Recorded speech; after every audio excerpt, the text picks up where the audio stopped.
해외 유입 코로나19 환자가 자꾸 늘자 중국은 베이징 공항의 국제선 항공편을 인근 다른 공항으로 분산시키기 시작했습니다. 이런 가운데 코로나19 위험성을 알리다가 처벌을 받고 결국 숨진 의사에 대한 처벌을 중국 당국이 취소했습니다. 중국 베이징 연결해보죠. 강성웅 특파원. 네, 베이징입니다. 네, 베이징으로 오는 국제선 항공편 분산, 구체적으로 어떻게 하겠다는 겁니까? 네, 목적지는 베이징이지만 이 베이징 내에 있는 공항에서 내리지 못하고 중국 내 다른 지역 공항에서 먼저 내려서 검역을 받도록 하는 겁니다. 최근 들어서 베이징에서 해외 유입 코로나19 환자가 자꾸 늘어나니까 중국 당국이 오늘부터 시행하고 있는 조치입니다. 첫날인 오늘 저녁에 일본 나리타발 베이징행 에어차이나 여객기가 있는데 이것을 베이징에 내리지 못하게 하고 내이멍구 지역의 후어하우터 공항에 착륙하도록 했습니다. 사실상 비행편을 완전히 하나를 취소하고 새로 만든 거나 다름없습니다. 탑승객들은 베이징에서 480km 거리에 있는 이곳에서 내려서 먼저 검역을 받고 이상이 없으면 다시 베이징행 항공기를 탈 수 있다. 이렇게 되어 있습니다.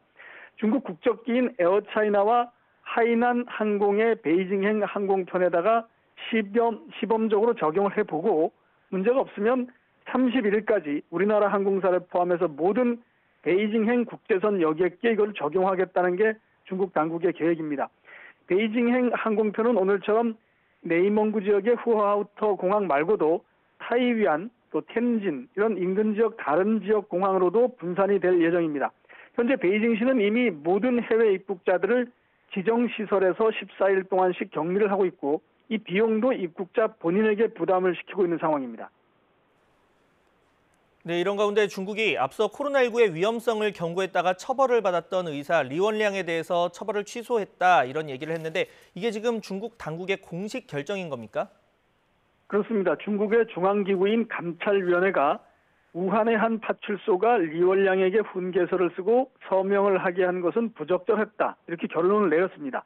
의사 리원량은 아시다시피 지난해 말 코로나19의 위험성을 경고했다가 유언비어를 퍼뜨렸다는 죄로 경찰에서 처벌을 받은 의사 8명 가운데 한 사람입니다.